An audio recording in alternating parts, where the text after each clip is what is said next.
फिर से टॉपर्स तक चैनल में आपका स्वागत है। सभी बच्चों का आभार, अभिनंदन। आप सभी बच्चे दोबारा से हम YouTube पे चैनल पे क्वेश्चन आंसर पर चलते हैं दोस्तों, और क्वेश्चन आंसर को मजे के साथ करते हैं। बच्चों नॉर्मली जो है मैंने 7-8 साल से स्कूल में पढ़ा रहा हूँ, ये 9th ईयर है हमारे पढ़ाने का एक्सपीरियंस। तो 9 साल से जो मैंने महसूस किया है वो लगभग 3 मार्क्स के क्वेश्चन जो है यहाँ से आते रहे हैं। कई बार 1-2 क्वेश्चन जो है यहाँ से 5 मार्क्स के क्वेश्चन आते हैं। तो मैं आपको बता दूंगा कौन सा क्वेश्चन 5 मार्क में आता है और कौन सा क्वेश्चन 3 मार्क में आता है। अभी बता दूं बच्चों कि ये दोनों जो क्वेश्चन है ये दोनों लगभग 3 मार्क्स के क्वेश्चन आए हुए हैं। 3 मार्क्स के क्वेश्चन में बच्चों को कम से कम आधे पेज में लिखना होता है, कम से कम 100 वर्ड्स में या 120 वर्ड्स में आपको लिखना होता है। बच्चे कई बार जो है 50-60 वर्ड्स में भी लिख देते हैं, हालांकि टीचर मार्क्स दे देता है, लेकिन अगर आप अच्छा लिखेंगे तो आपको और भी अच्छे मार्क्स आएंगे। नेक्स्ट क्वेश्चन पर चलते हैं दोस्तों कि लुई 16वां के राज्यारोहण के समय फ्रांस की आर्थिक स्थिति कैसी थी। जब लुई 16वां का राज्यारोहण हो रहा था उस टाइम पर फ्रांस की कंडीशन कैसी थी। दोस्तों जब फ्रांस का राज्यारोहण हो रहा था, लुई 16वां का राज्यारोहण हो रहा था, उसमें फ्रांस का जो राजकोष था, वो राजा का जो भंडार था वो लगभग खाली हो गया था, क्योंकि एक तरफ अकाल पड़ा हुआ था और दूसरी तरफ जो है राजा जो है जबरन टैक्स ले रहे थे। तो लोगों के सामने कंडीशन बहुत खराब हो गई थी फ्रांस में। तो इस कारण से जो राजा का राजकोष था, क्योंकि राजा का सेना जो है बहुत बड़ा था, उनको वेतन देना पड़ता था, तो लगभग राजा का राजकोष खाली हो गया था। राजा का राजकोष खाली होने के और भी कई सारे रीजन थे, देखते हैं हम लोग। दूसरा, राजा का राजकोष क्यों खाली हो गया? इस कारण से फ्रांस की वित्तीय स्थिति नष्ट हो गई थी, यानी जो फ्रांस का कंडीशन था वो खराब होता जा रहा था। लोगों में जो है राजा के प्रति नाराजगी बढ़ती जा रही थी। एक तो राजा लुई 16वां जो था, एक तो तानाशाही राजा था, निरंकुश था। दूसरा, अपने आप को ईश्वर का प्रतिनिधि समझने लग गया था कि भाई मैं ही ईश्वर हूं, मेरे शब्द ही कानून है। तो ये सब बातें जो है फ्रांस की जनता को जब अच्छा नहीं लगने लग गया, जब लोग वहां के लोग पढ़ने लिखने लग गए, जब अवेयरनेस आने लग गया, जब लोग जागरूक होने लग गए, जब फ्रांस से लोग बाहर के देशों में जाने लग गए, तो फ्रांस के लोगों को जब समझदारी आई तो वहां के लोगों को लगने लग गया कि ऐसा कुछ नहीं है कि ईश्वर का भेजा गया दूत राजा कभी हो ही नहीं सकता, और अगर होता है तो राजा इतना तानाशाही नहीं हो सकता, निरंकुश नहीं हो सकता, लोगों पर अत्याचार नहीं कर सकता। ठीक है, मान लिया जाए कि ईश्वर जो है राजा जो है वो ईश्वर ने भेजा है शासन करने के लिए, लोगों पर राज करने के लिए, लेकिन अगर ऐसा है तो राजा जो है वो तानाशाही नहीं हो सकता, अत्याचारी नहीं हो सकता। लेकिन फ्रांस का राजा लुई 16वां कैसा राजा था? अत्याचारी राजा था, निरंकुश था, केवल अपनी ही बात को मानता था, उसी के शब्द जो है उनके बातों का कोई फ्रांस की जनता या फ्रांस के कोई भी व्यक्ति विरोध नहीं कर सकता था। उनके बनाए गए कानून पर कोई विचार नहीं होता था। एक बार कानून बन गया तो उनका कोई विरोध नहीं हो सकता था। तो इस प्रकार जो है फ्रांस की जनता धीरे धीरे राजा से नाराज होती चली गई। उसके बाद लुई 16वां ने शानो शौकत पर और फिजूल खर्ची पर बहुत बढ़ा दिया था। राजा क्या करता था कि जो अपना शानो शौकत था और जो फालतू के खर्चे थे उसको बहुत बढ़ा दिया। अरे भैया, एक तरफ आपके राज्य में अकाल पड़ा हुआ है, जनता से टैक्स नहीं आ रहा है, तो तुम जो है शानो शौकत पर खर्च कर रहे हो, तुम अमेरिका से युद्ध कर रहे, अमेरिका को सपोर्ट कर रहे हो। यहाँ पे बच्चों को नहीं समझ में आया होगा कि ब्रिटेन ने अमेरिका को गुलाम बना रखा था और अमेरिका के जनता जो है ब्रिटेन से स्वतंत्र होने के लिए युद्ध कर रही थी। वो चाह रही थी कि अमेरिका स्वतंत्र हो जाए, अब ब्रिटेन होने देना नहीं चाहता था। तो फ्रांस ने अमेरिका को सपोर्ट करना शुरू कर दिया। तो फ्रांस की जनता कह रही थी कि भैया हमारे देश में खुद ही खाने के लाले पड़े हुए हैं, अब तुम अमेरिका को सपोर्ट कर रहे हो, तुम ब्रिटेन से सब प्रॉब्लम टेंशन मोल क्यों ले रहे हो। फ्रांस की जनता ये चाह रही थी कि आप अपने देश को देखो ना भाई, आप अपने देश की समस्या को सॉल्व करो, आप अपने देश की जनता को परेशानी में डाल करके आप दूसरे देश को सपोर्ट कर रहे हो, आप दूसरे देश से टेंशन ले रहे हो, तो इन सब बातों से फ्रांस की जनता जो थी वो राजा से खफा थी, राजा से दुखी हो रही थी। उसके बाद फ्रांस पर 10 अरब लिब्रे से भी अधिक का कर्ज हो गया था। लिब्रे जो था वहां पे, जैसे हम लोग इंडिया में रुपया में पैसे को ये काउंट करते हैं, उसी तरह फ्रांस में लिब्रे में काउंट होता था। तो फ्रांस पर 10 अरब लिब्रे, ये सुनने में बहुत छोटा लग रहा है दोस्तों, लेकिन छोटा नहीं था। उस समय 10 अरब लिब्रे से भी अधिक का कर्ज हो गया था। नेक्स्ट है कि फ्रांस की सरकार जो है कर्जदाताओं से ब्याज की मांग कर रही थी। भाई फ्रांस की सरकार जिन जिन इंडस्ट्रीज को, जिन जिन बड़े बड़े बिजनेसमैन को फ्रांस के राजा ने कर्ज दिया था, फ्रांस की सरकार ने कर्ज दिया था, उसे बार बार जो है वो ब्याज की मांग कर रहे थे। तो वहां की जो बड़े बड़े कर्जदार थे, जो बड़े बड़े इंडस्ट्रियलिस्ट थे, जो अमीर लोग थे, वो चाहते थे कि भाई जो भी टैक्स आ रहा है, जो भी आपके देश राजा के पास संपत्ति है, उससे राजा फ्रांस की जनता पर खर्च करे। फ्रांस की जनता भूखे मर रही है, रोटी की मांग कर रही है, और फ्रांस का राजा जो है शान शौकत पर खर्च कर रहा है, फिजूल खर्ची पर खर्च कर रहा है। ब्रिटेन अमेरिका को सपोर्ट कर रहा है, अमेरिका को स्वतंत्र होने में सैनिक भेज रहा है, क्या फायदा? अरे ससुरा, तुम जब जो है अपने घर की मदद करो ना भाई, अपने देश को, देश की जनता को हेल्प करो ना भाई। तो इस कारण से, इन सभी कारणों से फ्रांस के जो जनता थी वो अपने राजा से, लुई 16वां से नाराज होती चली गई, और 14 जुलाई 1789 ईस्वी को, 14 जुलाई 1789 को करीब करीब 10 लाख लोगों की भीड़ ने बास्तिल के किले को चारों तरफ से घेर लिया, और घेरने के बाद राजा को बाहर निकाल लिया। और राजा के जो किले थे उनके एक एक ईंटों को जो है अपने घर में इस लिहाज से लेकर चले गए कि भाई हमारे आने वाली पीढ़ियां, हमारे आने वाले जनरेशन ये देखेंगे कि हमने भी फ्रांस को स्वतंत्र कराने में योगदान दिया था। तो इस प्रकार इन सभी कारणों की वजह से फ्रांस की आर्थिक स्थिति बदतर हो गई थी, खराब हो गई थी, बहुत बुरी कंडीशन में चली गई थी। और इन सभी कारणों की वजह से मिडिल क्लास के लोगों ने, गरीब लोगों ने मिल करके फ्रांस के राजा के विरोध में विद्रोह कर दिया और राजा का शासन उखाड़ फेंका। दोस्तों नेक्स्ट क्वेश्चन पर चलते हैं।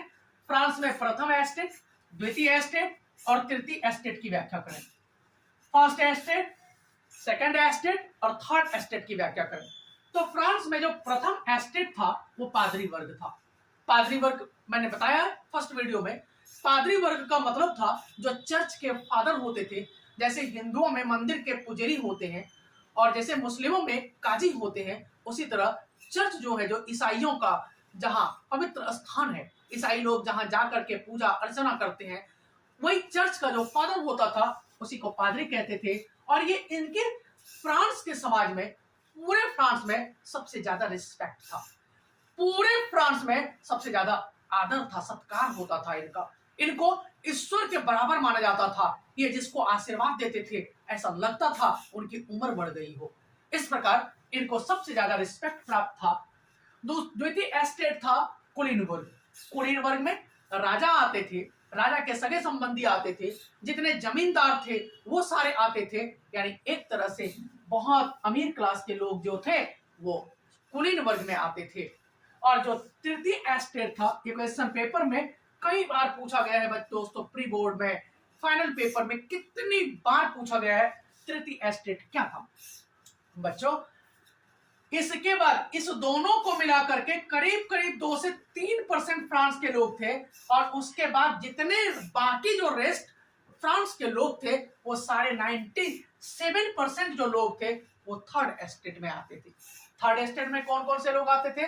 बड़े व्यवसायी, बड़े बड़े बिजनेस करने वाले लोग, व्यापारी, व्यापार करने वाले लोग, अदालती कर्मचारी जो जज के कोर्ट में काम करते थे, किसी जगह हिसाब किताब रखते थे, राजा के यहाँ या जमींदारों के यहाँ जो उनका हिसाब किताब रखते थे, वो सारे जो कर्मचारी थे वो भी थर्ड एस्टेट में आते थे।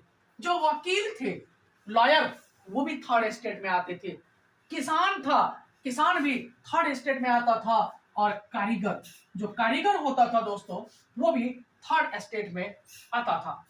उसके बाद छोटे कर्मचारी, छोटे कर्मचारी, कर्मचारी को इंग्लिश में क्लर्क कहते हैं। जो छोटे कर्मचारी, कर्मचारी क्या करता है कि राजा का, जमींदारों का, सबका कैलकुलेशन करके रखता है, हिसाब किताब रखता है। जो ऐसे कर्मचारी थे, ऐसे क्लर्क थे, वो भी थर्ड स्टेट में आते थे। छोटे किसान जिनके पास थोड़ी मोड़ी जमीन थी, वो भी किसान जो है वो थर्ड स्टेट में आते थे। भूमिहीन मजदूर, भूमिहीन मजदूर का मतलब होता है दोस्तों कि ऐसा मजदूर जिनके पास अपनी जमीन नहीं हो, दूसरे के जमीनों पर जाकर खेती करता हो और उससे जो मजदूरी मिलती हो उससे अपना पेट भरता हो। तो भूमिहीन जो मजदूर था वो थर्ड स्टेट में आता था। नौकर थर्ड स्टेट में आता था। सर्वेंट जो किसी के घरों में काम करता हो, 24 घंटे काम करता हो, 12 घंटे काम करता हो, जो भी नौकर का काम करता हो, ये सारे लोग दोस्तों, ये सारे लोग बच्चों थर्ड स्टेट में आते थे। ये लोग फ्रांस के साधारण वर्ग थे। ये लोग जो थर्ड स्टेट के लोग जो थे, ये फ्रांस के सिंपल लोग थे, हमारे आपके तरफ। और उसके बाद तथा इनको राजनीतिक अधिकार प्राप्त नहीं था। ये राजा नहीं बन सकते थे, ये मंत्री नहीं बन सकते थे, ये कोई संवैधानिक जो पद था वो नहीं प्राप्त कर सकते थे। ये केवल जो है राजा को टैक्स देने वाले लोग थे। उसके बाद तृतीय एस्टेट, ये सारे यही जो तृतीय एस्टेट था, यही राजा को केवल टैक्स देता था। यानी करीब करीब 95% जो लोग थे, यही राजा को, ये सेकंड एस्टेट को और फर्स्ट एस्टेट को टैक्स दिया करते थे। अब तृतीय एस्टेट के लोग जो थे, राजा के विशेषाधिकार का विरोध करते थे। राजा का विशेषाधिकार क्या था कि राजा किसी को टैक्स नहीं देता था। राजा वही था जो कुल में, राजा के फैमिली में जन्म था। चर्च को विशेषाधिकार प्राप्त था कि चर्च कहीं किसी को टैक्स नहीं देता था, बदले में जनता से टैक्स लेता था। तो इस प्रकार जो विशेषाधिकार था, राजा को स्पेशल जो अधिकार था प्रथम एस्टेट द्वितीय एस्टेट को, उन सभी विशेषाधिकारों का ये थर्ड एस्टेट के सारे लोग जो है वे विरोध करते थे कि भाई तुमने राजा के घर में जन्म ले लिया तो तुम्हें सारा अधिकार प्राप्त हो गया, और हम गरीब घर में जन्म हुए, हमारा कोई अधिकार ही नहीं है। तो इन सब बातों का विरोध जो है वो फ्रांस के तृतीय एस्टेट के लोग करते थे। तो इस प्रकार तृतीय एस्टेट जो है वो फ्रांस में बड़ा ही इंपॉर्टेंट क्लास था, और इन्हीं लोगों ने फ्रांस में क्रांति किया, इन्हीं लोगों ने फ्रांस में आंदोलन किया, इन्हीं लोगों ने फ्रांस की शासन व्यवस्था को बदल डाला। तो दोस्तों आपको कैसी लग रही है वीडियो, थोड़ा कमेंट करेंगे दोस्तों। आपका कमेंट जो है मेरे लिए बहुत इंपॉर्टेंट है, मुझे मजबूती प्रदान करता है, मुझे मोटिवेट करता है बच्चों, इसलिए आप जरूर कमेंट करें। आपका कमेंट जो है हमें आगे बढ़ने में, सपोर्ट करने में बहुत ही इंपॉर्टेंट रोल निभाएगा। नेक्स्ट क्वेश्चन पर चलते हैं। 4 अगस्त 1789 को नेशनल असेंबली ने 4 अगस्त, या छूट गया है, 1789 को नेशनल असेंबली ने क्या आदेश पारित किया? फ्रांस की जो नेशनल असेंबली थी उसने क्या ऑर्डर पारित किया? तो 3 ऑर्डर पारित किए थे फ्रांस की नेशनल असेंबली ने 4 अगस्त 1789 को। क्या क्या? सामंती व्यवस्था का उन्मूलन कर दिया जाए। सामंती व्यवस्था का मतलब था वहां पे फ्रांस में कि जो राजा होता था, उनके जो जमींदार होते थे, वही जमींदार अपने आसपास के लोगों के बीच से टैक्स वसूल करता था, और जो टैक्स था वो बहुत बढ़ा चढ़ा करके लेता था। राजा ने अपनी जमीनें जमींदारों को दे दिया, और जमींदारों को कहा कि इस जमीन का इतना इतना उपज आप हमको दोगे। अब जमींदारों ने क्या कर दिया कि ये जमीन जो है छोटे छोटे किसानों को, भूमिहीन किसानों को, बड़े बड़े मजदूरों को से खेती करवाते थे, और चाहे खेती हो या ना हो, चाहे फसल उगे या ना उगे, जनता से जमींदार जो है टैक्स वसूल करता ही था, और बढ़ा चढ़ाकर टैक्स वसूल करता था। फसल खराब हो गई तो भी टैक्स देना पड़ता था, नहीं तो कोड़े बरसाए जाते थे, उनकी जमीनें जब्त कर ली जाती थी। तो जनता पर एक तरीके से अत्याचार किया जाता था। तो सामंती व्यवस्था का उन्मूलन कर दिया गया। दूसरा था, चर्च के पादरी को अपने अधिकार को छोड़ने के लिए विवश किया गया। चर्च के पादरी को, चर्च के फादर को जो स्पेशल अधिकार था, स्पेशल अधिकार क्या था कि वो एक तो जनता से टाइथ नाम का टैक्स लेता था। ये क्वेश्चन कितना बार सीबीएसई में पूछा गया है इसका अंदाजा नहीं है। दो तरह का टैक्स था, एक टाइल, दूसरा टाइथ। टाइल, टाइल जिससे घर बनवाते हैं, टाइल याद करने के लिए बच्चों कई बार जो है याद करना पड़ता है। टाइल, टाइल्स जैसे घर में लगाते हैं ना, वो टाइल। और टाइथ था, TITHE, टाइथ, वो चर्च लेता था अपने जनता से। तो जनता चर्च के पादरी को अपने अधिकारों को छोड़ने के लिए जो है उसको विवश किया गया, मजबूर किया गया और कहा गया कि चर्च जो को विशेषाधिकार है प्राप्त है, वो विशेषाधिकार उनको छोड़ने पड़ेंगे। दूसरा था धार्मिक कर, जो टाइथ था वो समाप्त कर दिया गया कि भाई राजा लेता है तो समझ में आता है कि भाई राजा हमारे लिए भलाई का भी तो काम करता है। राजा सड़कें बनवा रहा है, नहर बनवा रहा है, स्कूल की व्यवस्था कर रहा है, सैनिकों के द्वारा हमें सुरक्षा दिया जा रहा है, तो राजा तो थोड़ा बहुत सपोर्ट करता है। अरे भैया जी, ये चर्च के द्वारा टैक्स लेने का क्या मतलब है कि वो चर्च है और चर्च के पास अकूत संपत्ति भरा पड़ा था। चूंकि चर्च के पास खर्च तो था नहीं, अपनी थोड़े बहुत सेना वो रखते थे, लेकिन फिर भी उनका सारा पैसा बच जाता था। इसलिए एक एक चर्च में अरबों अरबों संपत्ति पड़ी हुई थी और फ्रांस की जनता वहां भूखे मर रही थी। इन सभी कारणों की जब अत्याचार इतना बढ़ जाता है तभी क्रांति होती है बच्चों। भारत में भी अगर आप देखें कई सारी क्रांतियां हुई है। रीजन क्या था कि थोड़ा मोड़ा अत्याचार होता है, जनता सहन कर लेती है, लेकिन जब अत्याचार का लेवल बहुत बढ़ जाता है, तो जब असहनीय हो जाता है, अब ऐसा लगता है कि जनता को सहन नहीं कर पाएगी, तो जनता क्या करती है, क्रांति कर देती है, आंदोलन कर देता है, रोड सड़क पर आ जाते हैं। यही काम जो है फ्रांस के मिडिल क्लास के लोगों ने, थर्ड एस्टेट के लोगों ने, तृतीय एस्टेट के लोगों ने, मजदूरों ने, किसानों ने, अदालती कर्मचारियों ने, वकीलों ने, किसानों ने ये काम किया और राजा के विरोध में आंदोलन करने पर उतारू हो गए।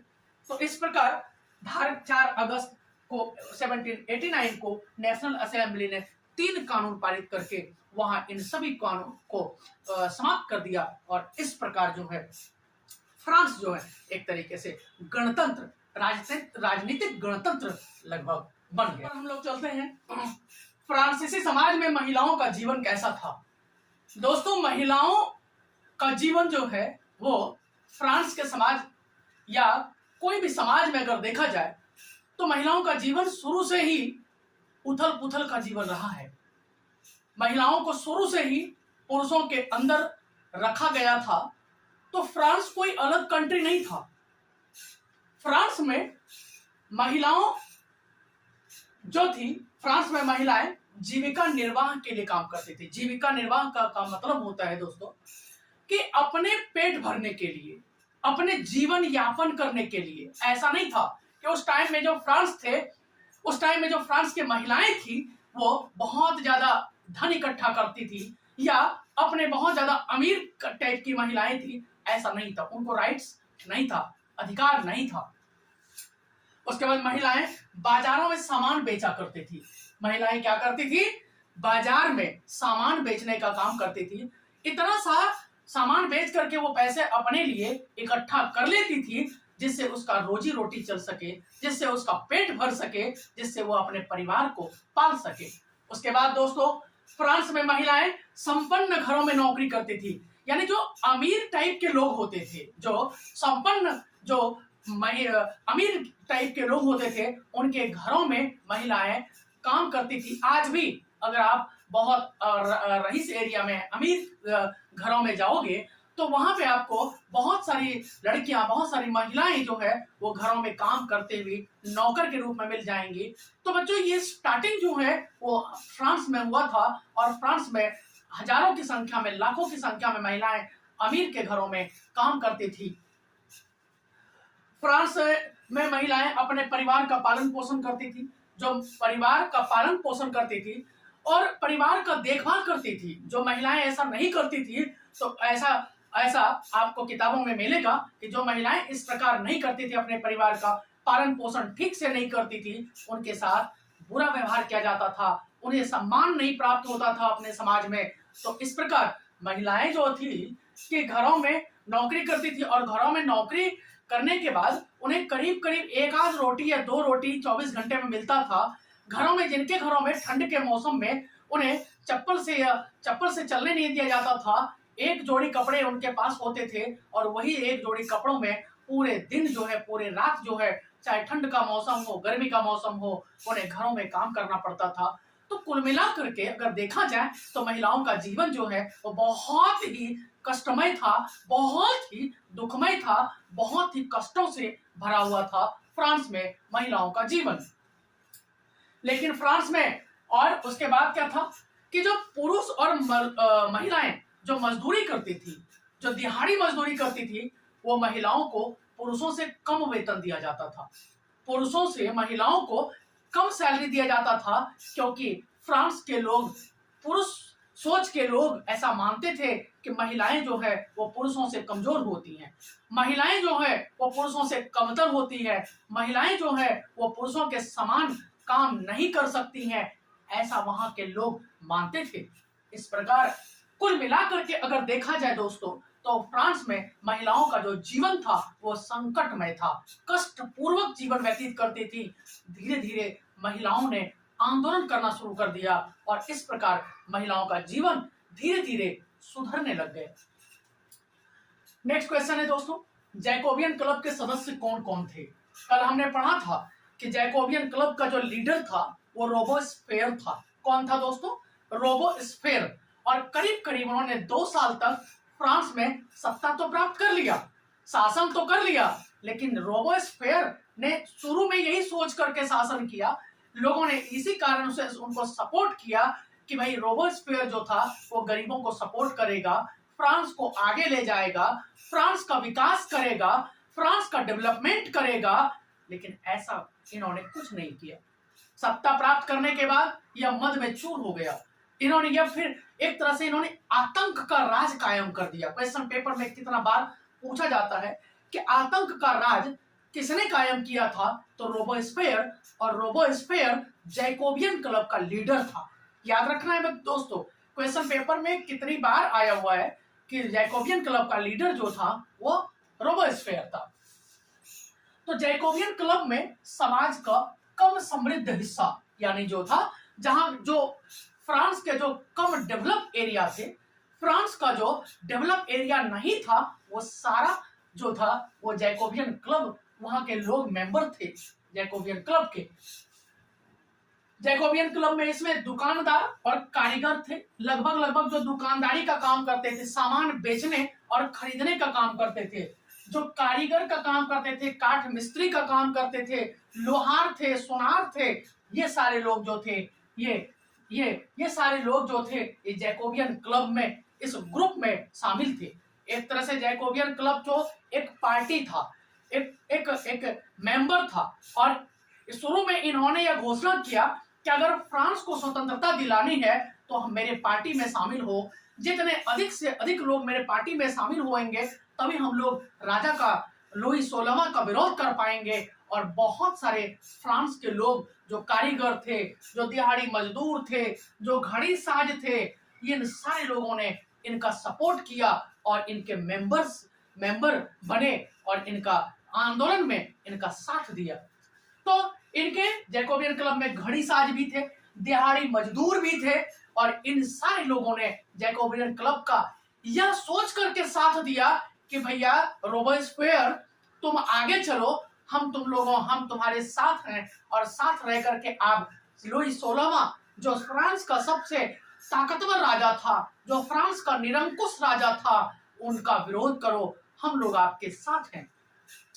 उसके बाद दोस्तों, इस क्लब में, जो जैकोबियन क्लब था, इसमें विधानसभा के अनेक मेंबर तथा पेरिस के नागरिक भी सम्मिलित थे। जो विधानसभा था उसमें कई सारे मेंबर थे, उन्होंने भी जैकोबियन क्लब की मेंबरशिप ले रखी थी। क्योंकि जैकोबियन क्लब का जो लीडर था ये बहुत ही भाषण जो है बहुत प्रभावशाली भाषण देता था। तो कोई भी व्यक्ति जो थोड़ा सा एग्रेसिव रहेगा, कोई भी व्यक्ति जो देश के लिए जान देने को तैयार रहेगा, ऑब्वियसली उनका साथ देने के लिए बहुत सारे देशभक्त आ जाते हैं। ऐसा ही फ्रांस में हुआ बच्चों।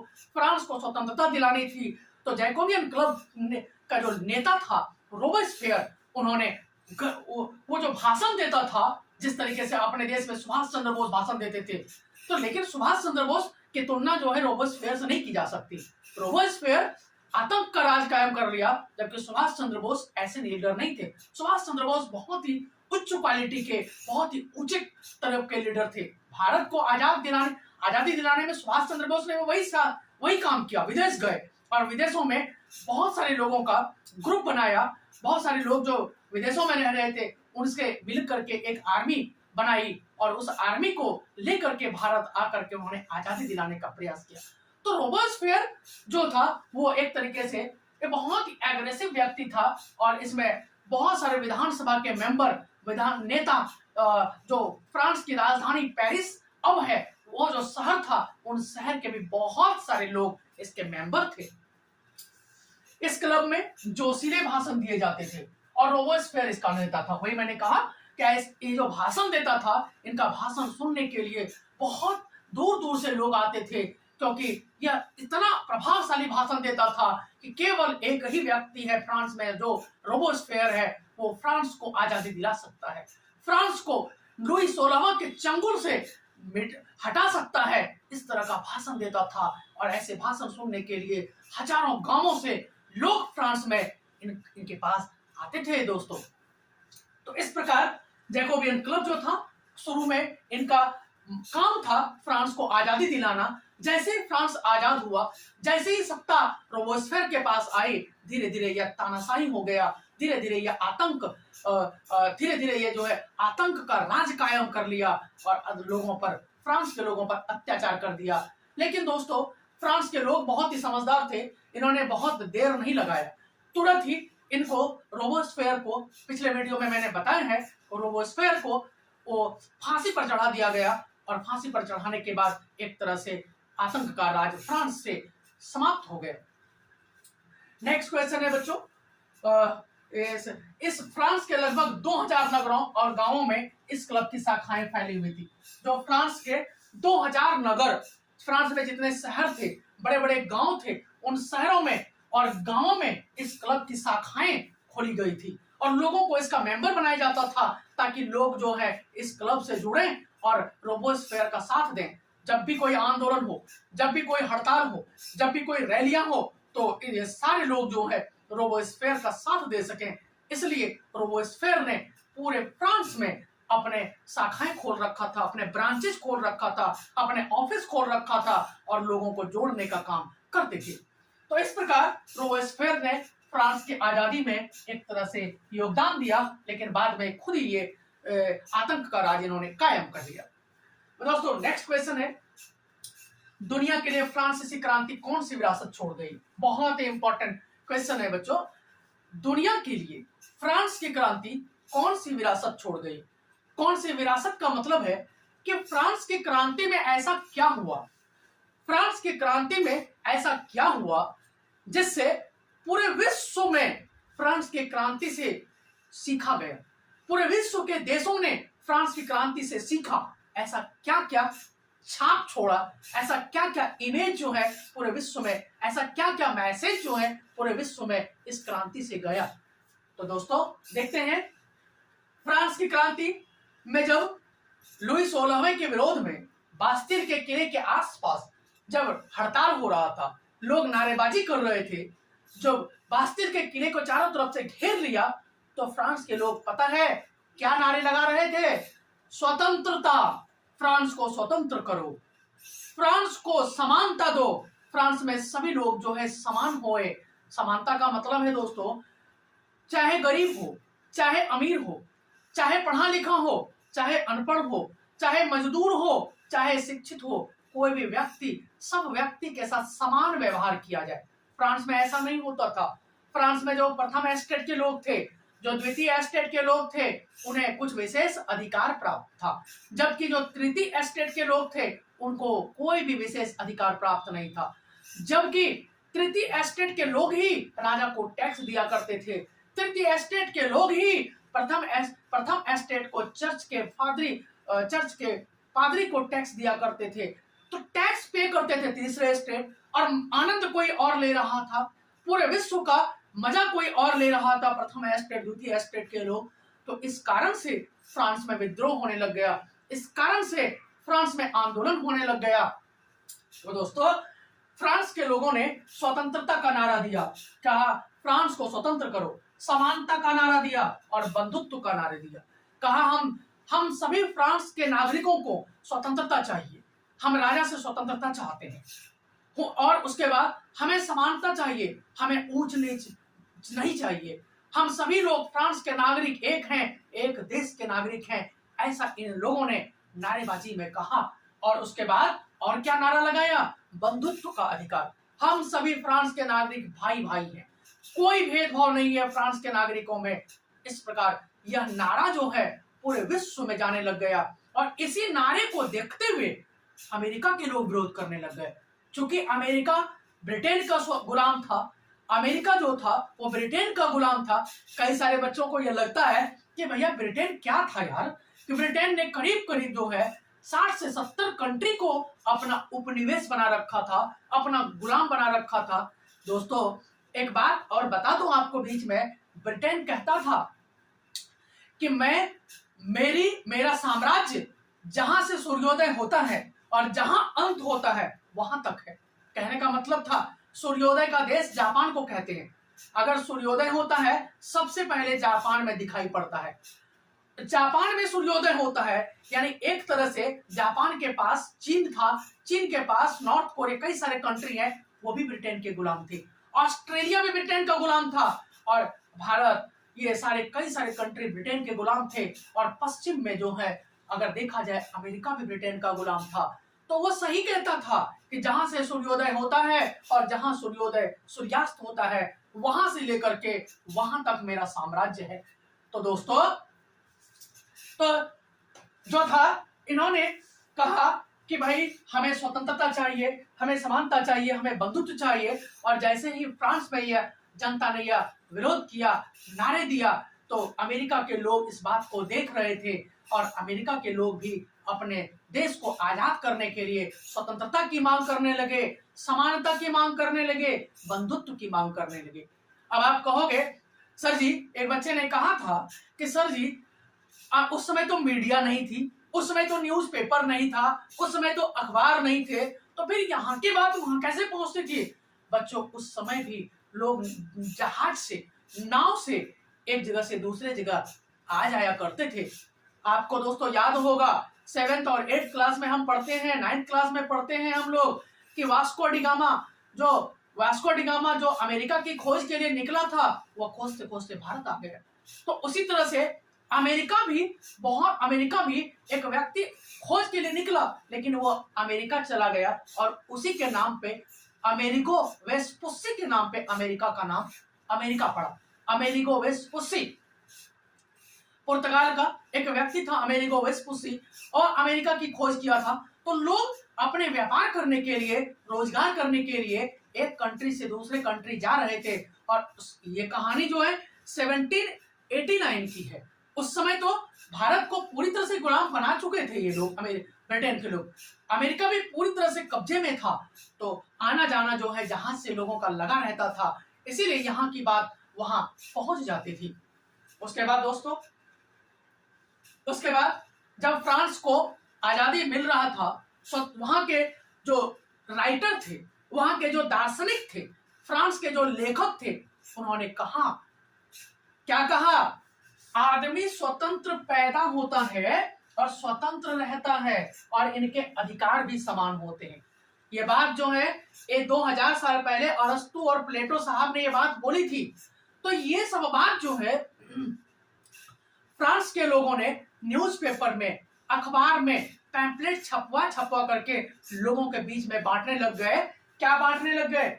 आदमी स्वतंत्र पैदा होता है, और जब स्वतंत्र रहता है तो हमारे अधिकार भी समान है।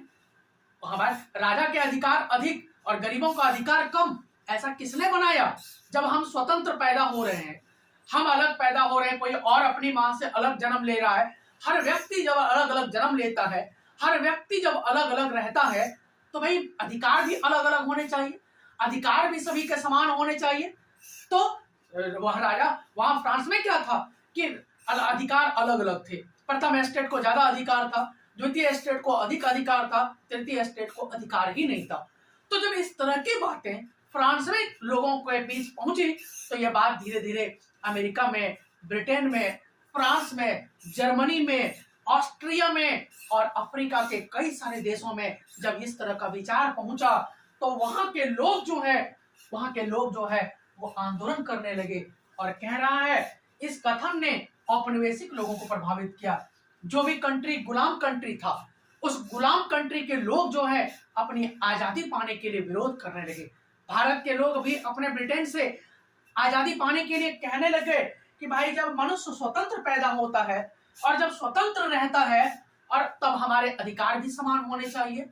तो भाई हमारे ऊपर आपको गुलाम बनाने का अधिकार किसने दिया? और भारत के लोग भी आंदोलन करने लगे दोस्तों। 1757 में, 1765 में भारत के लोगों ने भी आंदोलन करना शुरू कर दिया। उसके बाद फिर आगे चल करके 1857 में भारत के लोगों ने बहुत सबसे पहला स्वतंत्रता आंदोलन के लिए आंदोलन शुरू कर दिया। इन्हीं सब की देख देख करके उसके बाद ये जो विचार थे, ये नए क्रांतिकारी प्रभाव बहुत जल्दी ही फ्रांस अधिकृत यूरोपीय तथा विश्व के अन्य देशों में फैल गए। ये सब जो क्रांतिकारी विचार था कि भाई जब हर व्यक्ति अपने माँ से जन्म होता है, हर व्यक्ति जब स्वतंत्र रूप से जन्म लेता है तो अधिकार भी समान होने चाहिए। हर व्यक्ति जब स्वतंत्रता चाहिए, समानता चाहिए, बंधुत्व चाहिए, भाईचारा चाहिए, इस तरह का विचार जो है जो कंट्री गुलाम था जब वहां पहुंचने लग गया तो वहां के लोग भी अब आजादी पाने के लिए विरोध करने लग गए। और उसके बाद क्या हुआ, जब हमारा देश आजाद हो रहा था इस समय भी यहाँ भी लोग जो है स्वतंत्रता, समानता और भाईचारा के विरोध में आंदोलन करने लगे। दोस्तों ये बात तो तब है जब हमारा देश का संविधान 1946 में जब संविधान बनना शुरू हुआ, जब 1950 में संविधान बन करके तैयार हो गया तो हमारे संविधान में ये तीनों शब्द फ्रांस की क्रांति से ही लिए गए थे। स्वतंत्रता, समानता और बंधुत्व का जो विचार था वो फ्रांस की क्रांति से लिए गए थे। बच्चों आप 9th में हो, हमारे देश का जो संविधान है वो 6 से 7 देशों से मूल ची बातें वहीं से ले ली गई है। जैसे कुछ बातें अमेरिका से लिया गया है, कुछ जर्मनी से लिया गया है, कुछ जापान से लिया गया है, कुछ ब्रिटेन से लिया गया है। और फ्रांस से ये तीनों शब्द जो है स्वतंत्रता, समानता और बंधुत्व का जो भाईचारा का कॉन्सेप्ट था वो फ्रांस से आंदोलन से, फ्रांस की क्रांति से लिया गया। तो इस प्रकार जो फ्रांस था वो फ्रांस की क्रांति ने पूरे विश्व को एक नया विचार दिया। आजादी के लिए आंदोलन करने के लिए लोगों को मोटिवेट किया, प्रेरित किया। और इस प्रकार देश के, विश्व के कई सारे अफ्रीका के कंट्री में, यूरोप के कंट्री में, फ्रांस के पड़ोसी देश था ब्रिटेन, जिस ब्रिटेन ने 70 कंट्री को, 60 कंट्री को गुलाम बना रखा था, वहां के लोग भी राजा का विरोध कर रहे थे। जिस ऑस्ट्रिया, जर्मनी, इटली, इन सब देशों के जनता जो है अपने राजा से स्वतंत्रता पाने के लिए, अपने देश में राजा का सिस्टम खत्म करने के लिए आंदोलन करने लगे। एक तरह से फ्रांस की क्रांति ने पूरे विश्व में उथल पुथल ला दिया। फ्रांस की क्रांति ने पूरे विश्व के देशों के जनता के मन में आक्रोश जगा दिया, आंदोलन की भावना जगा दी। और इस प्रकार फ्रांस की क्रांति पूरे विश्व के देशों के लिए प्रेरणा स्रोत बन गया। पूरे विश्व के देशों को फ्रांस की क्रांति ने यही विरासत छोड़ करके गया कि धीरे धीरे सभी देश जो है स्वतंत्र होने लग गए। तो बच्चों वीडियो आपको कैसी लगी आप सभी बच्चे कमेंट जरूर करें दोस्तों, क्योंकि मैं बहुत मेहनत से आपको पढ़ाता हूं और जो भी चीजें नहीं समझ में आए आप प्लीज कमेंट करिए दोस्तों। बच्चों, प्यारे भाइयों एवं बहनों, आप सभी से यह निवेदन है कि आप जो भी चीजें नहीं समझ में आए तो आप प्लीज हमें कमेंट करें। आपका कमेंट जो है हमारे लिए बहुत ही लाभकारी होगा। जय हिंद, जय भारत।